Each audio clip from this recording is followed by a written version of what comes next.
saying he lacks consistency, but that is just discipline, a disrespect for your manager and your teammates, what he's done today. OK, we'll get into United a lot more, of course, in the next 60, 70 minutes or so. Liverpool, we saw the smiling faces. Mo Salah is only the second ever person to score a hat-trick for Liverpool at Manchester United in their history. Does that get any better as a Liverpool player than that today? No, because, of course, everyone will have... There's two sides to every story, but from Liverpool's point of view, what a sublime performance. They've come and, they've arrived at Old Trafford on the crest of a wave anyway, playing particularly well at the moment. Mo Salah is just playing out of this world.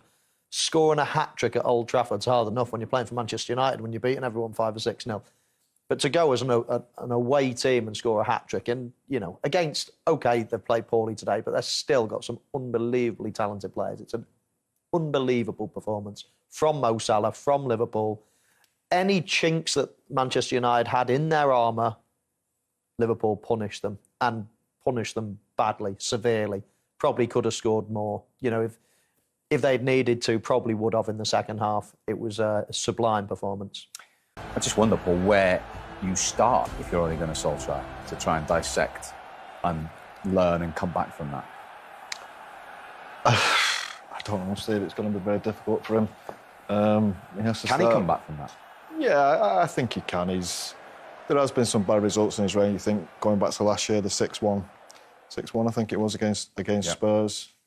He came under a lot of pressure. I don't think there was any crowd at that game, so that probably helped a bit. But this is slightly different, Liverpool. It's going to be very difficult to come back from it. But I think there's a chance he might do. I really don't know.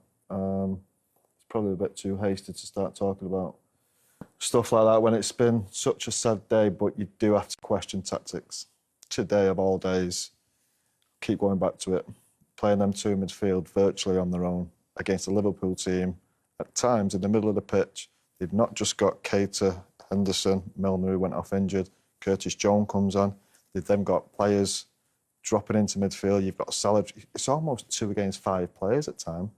It's impossible for any midfield. And we can sit here and say that Fred and McTominay aren't good enough for Man United in centre midfield to win a league.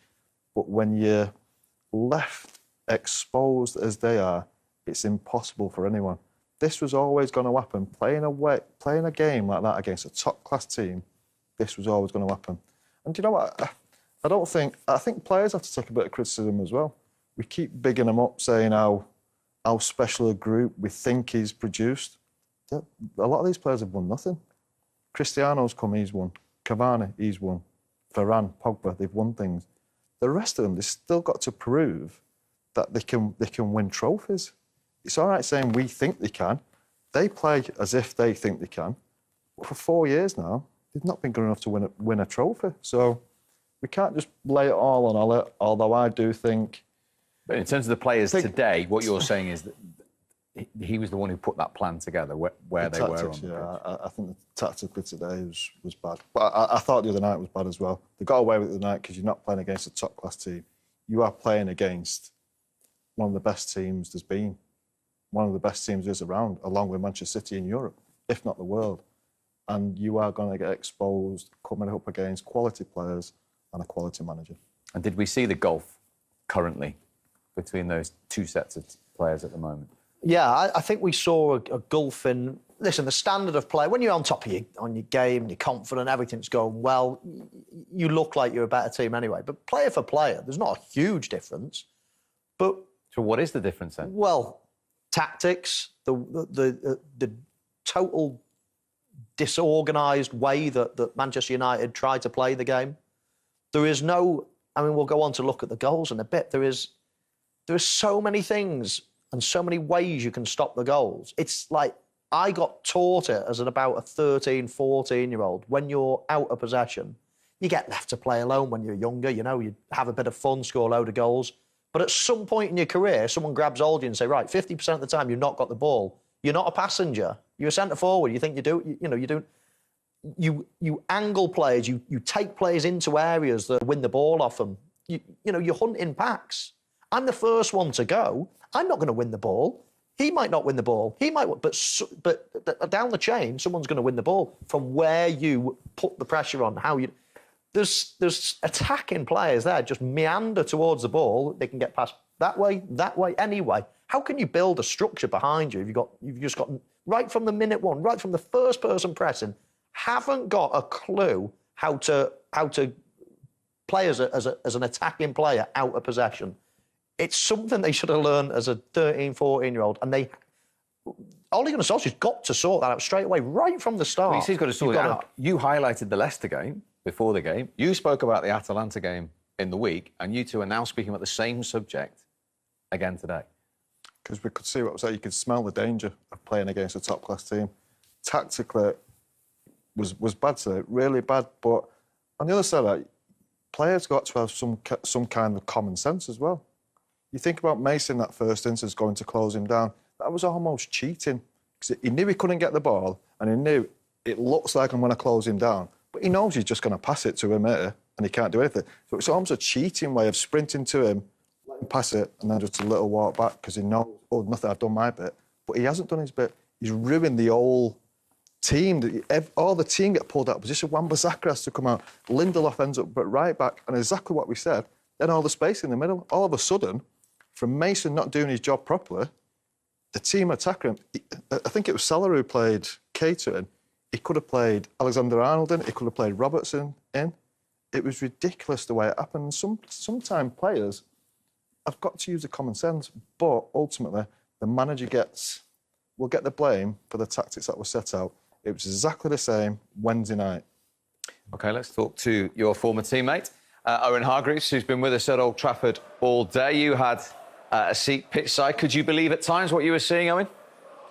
No, you nailed it, Steve. I mean, I literally couldn't believe what I was watching. I don't think the fans could believe what they were watching. And to be fair, about 25 minutes in, they turned. You know, they could feel the nervousness on the players. In possession, defensively, they were all over the place. And today, United showed their level. The thing is, look, you got to praise Liverpool. They played absolutely fantastic. They showed their level. They showed what champions play like.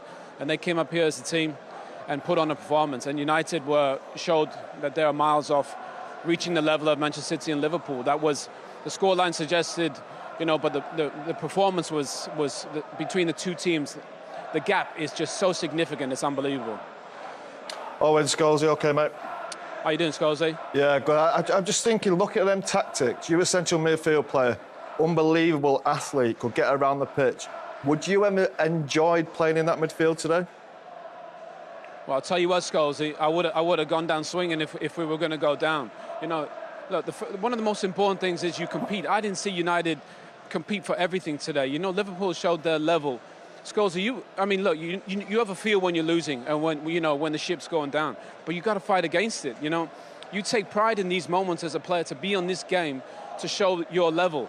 And the thing is, Liverpool did that. United, you've got even more questions than you boys probably had. Mo, against the Leicester game, you did the game midweek. There's so many more. Even this game brought up even more questions because you can't play two holding midfield players. You're going to concede 5. The balance of the team was way off. Then you get Pogba on to try and save it. But there's so many issues. On the right-hand side, Wan-Bissaka, I was watching him. He almost closes off the pitch because he doesn't really want the ball in attacking areas. Do you know what I mean? So, and if you're going to concede all the goals that they did, Harry Maguire had a bad day at the office, really bad day at the office. The midfield balance was off. They didn't look like they're ever going to score. Scholes, there was so many things wrong with it. It was unbelievable. Oh, inside. When we were playing, I think as central midfield players especially, you're the ones trying to control the game. So on a day like today, especially when you're playing against good players, sometimes you're 5 against 2 in that midfield because Mason and Marcus aren't prepared to come back. Are any of them coaching Ellie saying to Mason, look, come here, get next to me for 5 minutes. Marcus, you've got to come back next to me for 5 minutes, just to try and get a foothold in the game?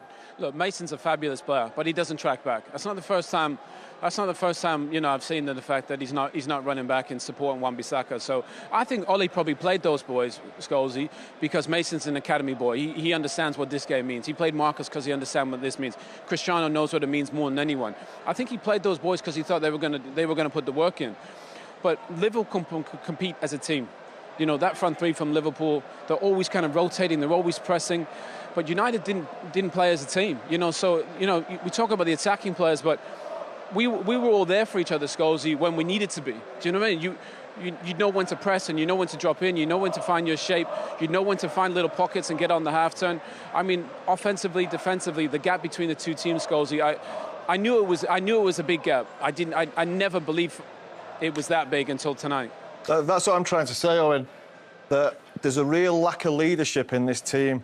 And surely at some point, them two midfield players playing centre midfield for Man United, they've got to organise around them when they know it's very tough. Harry Maguire, centre-half, great experience. Lindelof, great experience internationally.